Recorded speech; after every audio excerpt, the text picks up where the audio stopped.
totally awesome individuals.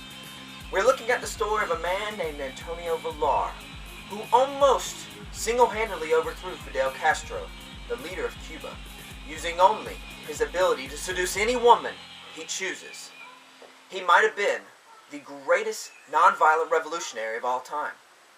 We join Mr. Villar on his home on the mighty Yadkin River, where he is peacefully retired. So, Mr. Villar. Villar? Villar? Si, I'm Antonio Villar. So, Mr. Villar, when did you discover your talent and realize what it could help you accomplish? The year was 1972. I worked as an indentured servant on the Cuban tobacco plantation.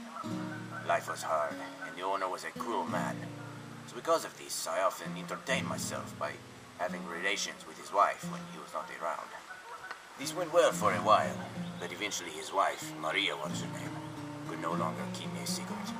For you see, I was a passionate lover, and I satisfied Maria in ways her husband never could.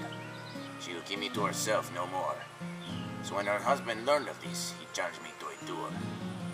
I struck him down, and Maria, rather than curse me for killing her husband, fell in love with me all the more. The other workers of the plantation saw me as their leader, and I became the new owner of the plantation. The sudden rise to power and the way Maria completely turned on her husband, rich and powerful though he was, made me realize the potential of my abilities. So, how exactly did you try to overthrow Castro in this manner? Being the new owner of the plantation, I became the chief supplier of cigars to Castro's compound. I was close to Castro now. So over the next few years, I set out to systematically seduce Castro's wife and mistresses. They were powerless to resist the Antonio Villar. You're that good? See, I am that good.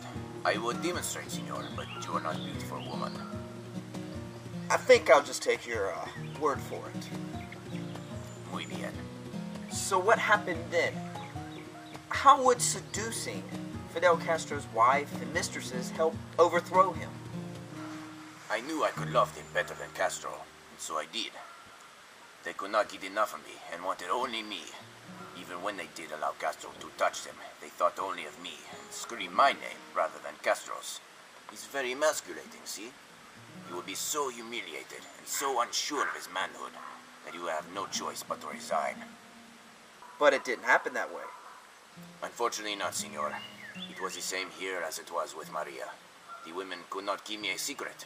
They were all insanely in love with me and wanted everyone to know, even Castro.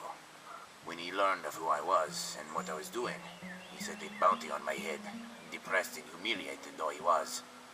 I had to go on the run and satisfy the wives of many more villagers and plantation owners in order for them to grant me asylum. It was the same story as before, of course. The husbands found out from their wives, and I had to move on. How did you escape from Cuba? Well, that is the good news, and where you see how my work was not completely in vain. Though Castro did not resign, his ego was severely damaged, and he no longer thought himself invincible and above the influence of others.